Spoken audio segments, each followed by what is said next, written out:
Советот на јавни обвинители за утре закажа седница за избор на ВД државен јавен обвинител по оставката на Љупчо Коцевски. Председателот на Советот Башким Бесими за ТВ21 потврди дека попладнево го добил дописот од собранието и дека процедурите за тоа веќе се во тек.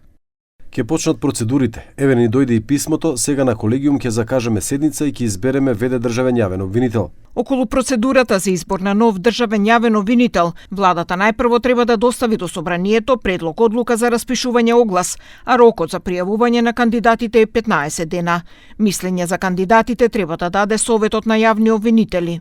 Освен општите услови, при изборот предвидени се и посебни услови, и тоа лицето да има најмалку 10 години стаж како јавен обвинител или судија по кривично право. Собранието на Република Северна Македонија на предлог на владата на Република Северна Македонија го огласува именувањето на јавниот обвинител во службен весник и во 2 дневни вестника најдоцна 2 месеци пред истекот на мандатот или веднаш по упразнувањето на местото. Рокот за поднесување на пријавите е 15 дена од денот на објавување во службен весник.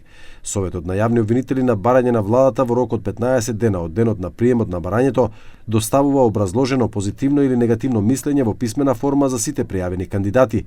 Владата до собранието доставува предлог за именување на јавен обвинител. Како можен наследник на Коцевски во јавноста се споменуваат неколку имиња, и тоа Јово Цветановски, Златко Биковски, Анита Топаловска Исајловска и Владимир Милошевски.